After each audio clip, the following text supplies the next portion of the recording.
So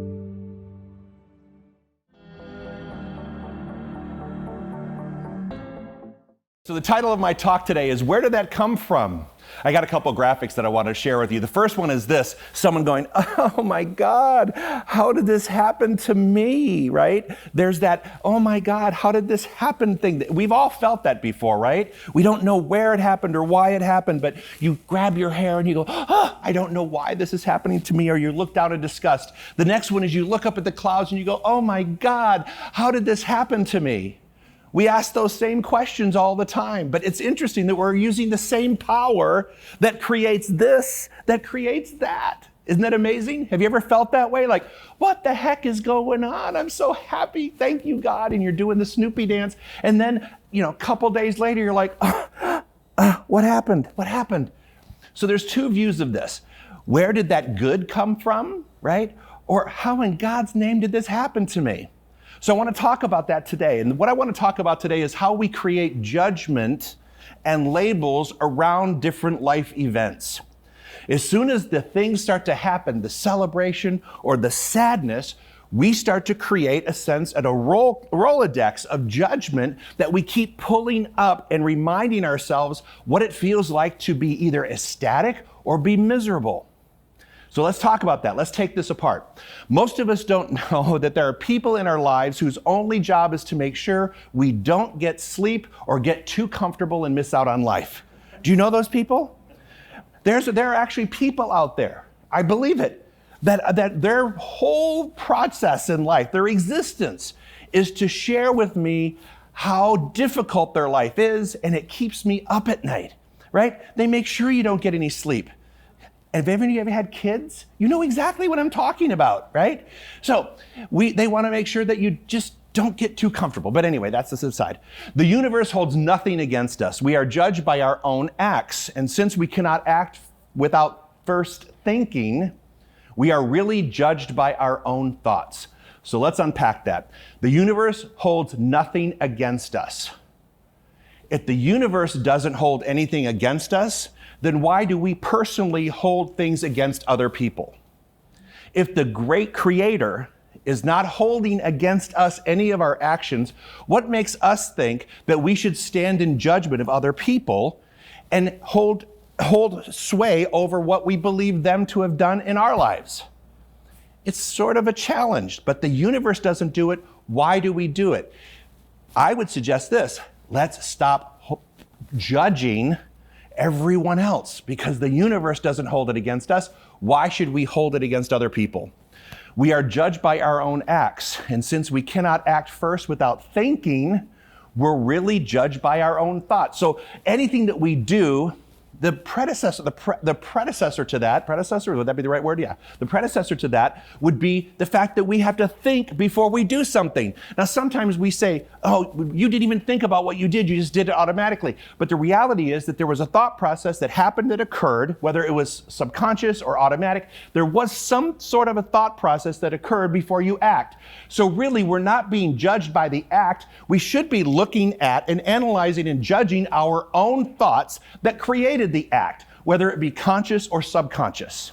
Okay? So, punishment and reward are automatic. The universe does not set out to punish us. It never has. Conversely, I've set out to punish myself. And I've also, and I'll be honest, and I bet there are people out here that you've been in a really bad relationship, right? And I bet somehow, some way, you just wanted to get back at them just a little bit. You wanted to punish them for hurting you. Come on. You're not Mother Teresa, neither am I. We know that that's a human emotion. When you get angry, that you want somebody to feel the misery like you do. I want you to feel as bad as you made me feel. But that's not what this universe is about. That punishment that I'm actually seeking to administer to someone else isn't about them, it's about me. Punishment and reward, that feeling of feeling great about life and feeling bad about life, those are automatic based on the very thoughts that we've been thinking that become the acts that we're doing. I'm the one that punishes myself. You're the one that punishes. It's not up to us to punish other people. Chances are, just saying this, chances are, people are pretty good about punishing themselves, and for some reason, karma has always played a big part in the evolution of things. It's funny, when I've been hurt by someone or taken advantage of, or a situation that didn't end comfortably, I've taken on this new approach over the past few years, and I just sort of sit back and I wait and I wait. And I'm not praying anything bad for them to happen, but I am observing. And what I notice is everything circles right back around, and I didn't have to do a thing except drink my margarita and watch it unfold. That was the perfect thing for me, right? Next thing, shedding some light on the biology of judgment. Let's do that. Life isn't just about the front page story. You know, it's real easy to get caught up in drama, in the front page story, and the leading story on a newscast, and the front page of a newspaper. You know, life is about the complete aggregate of all things, which means we have to read the feel-good stories too.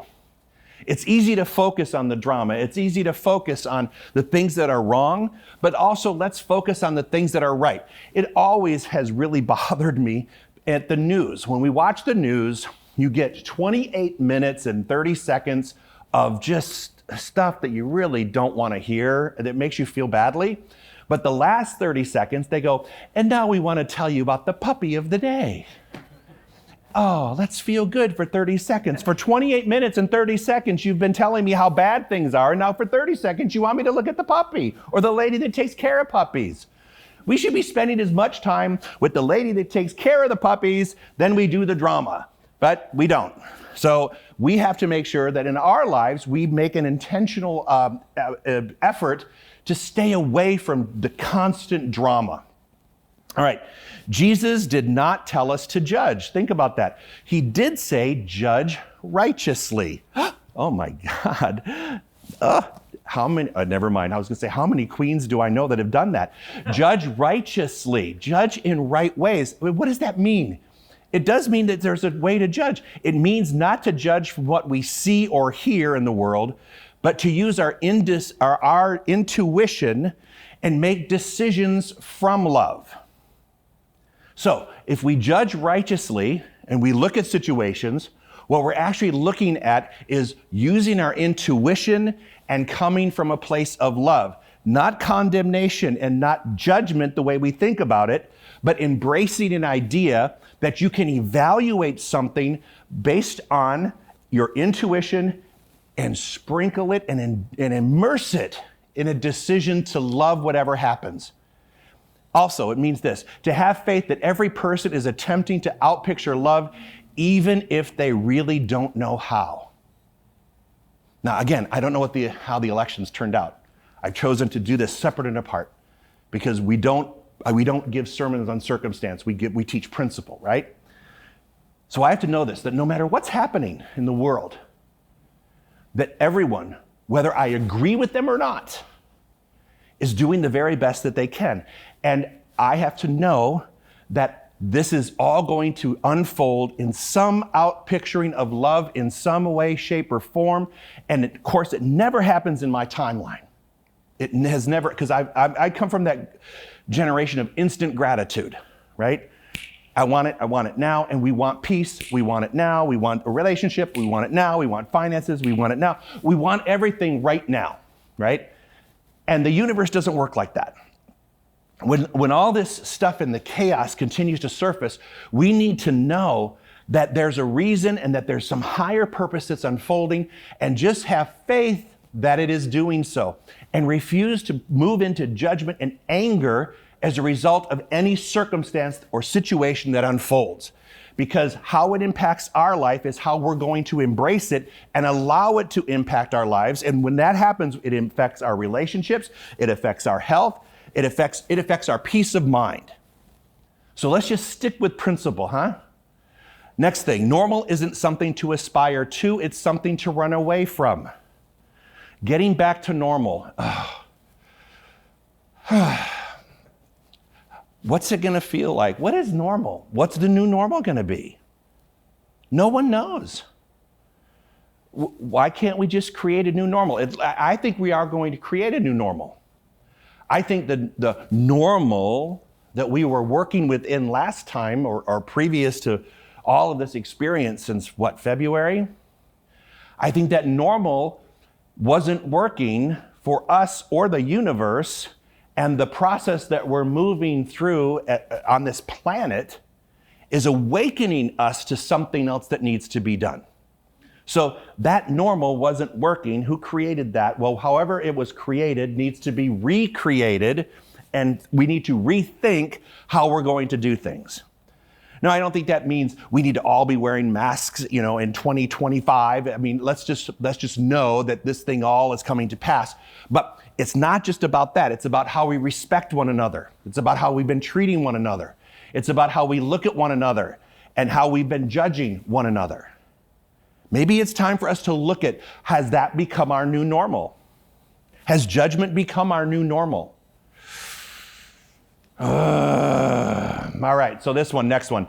Every problem has a lifespan. The question is, who's going to give in first? The problem or you?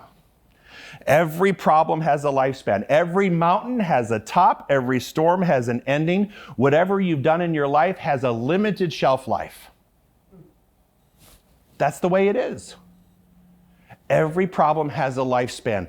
Now, that's not nice to hear. That's not comforting when you're in the middle of one. In fact, if someone says that to you, you're like, oh, I'm going to tell you where to go in about 2 seconds. I'm throwing down the gauntlet because, no, you don't get to tell me that this has a lifespan. I don't want to hear that. That's not helping me.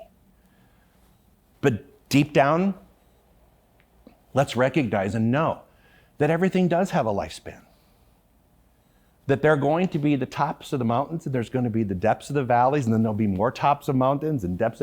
All of it, we're going to constantly be moving up and down and up and down. And that's just the roller coaster of life. That is the normal part of life. There's nothing abnormal about that ride, because as human beings, we don't always function on the highest levels. I've met some really high people, but I've never met people that stay on that high consciousness all the time, and everything that unfolds for them is just perfect. And no, I see them going up and down just like everybody else. So every problem has a lifespan. So I want this idea of, let's take a new idea called no matter what, all right? Because no matter what happens this week, no matter what happens next week, no matter what happens next year, no matter what, I have to make some affirmations for myself. So I've written up a few of them that I want to share with you. The first one is this: no matter what I am feeling, I will not give up my right to choose. No matter what, I will not give up my right to choose my thoughts, my actions, my intentions. I will never give that up, no matter what.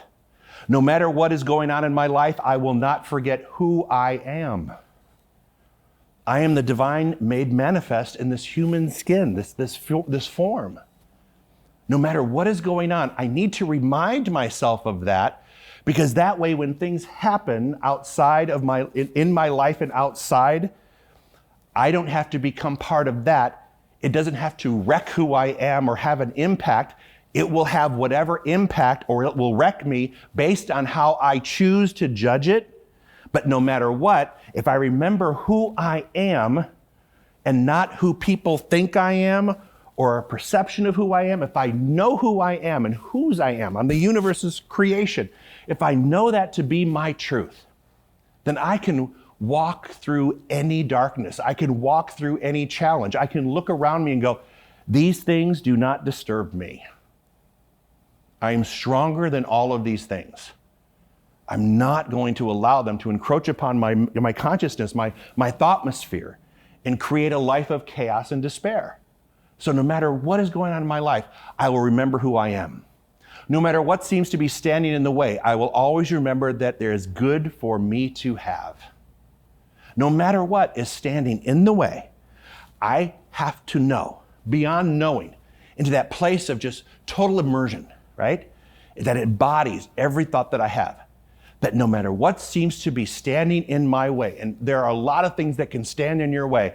Could be relationship conflict, there can be finances, there can be health issues, there can be work, creativity, whatever it is, whatever roadblocks or stumbling blocks or walls that I've hit, I always have to remember that there is good for me to have no matter what. No matter what. So as we progress into this week, just remember those things. That there's a top to the mountain and there's the bottom of the valley. We're going to roll with it no matter what. That I'm going to remain who I am no matter what. That these things may happen on the outside, but I'm not going to allow it to wreck me. I am stronger than that. Who's going to give in first? You or the problem? I think we have a lot of depth and a lot of creativity and courage. We have the wherewithal to withstand however the universe unfolds for us. The question is, are you ready to do that no matter what? And so ends your lesson. We really depend on what you give us every week to keep our programs going. So right there on the screen, there's so many different opportunities for you to support our center. And we so thank you ahead of time, knowing that what you give out into the universe comes down, pressed down, and overflowing to each and every one of you. Thank you for your support.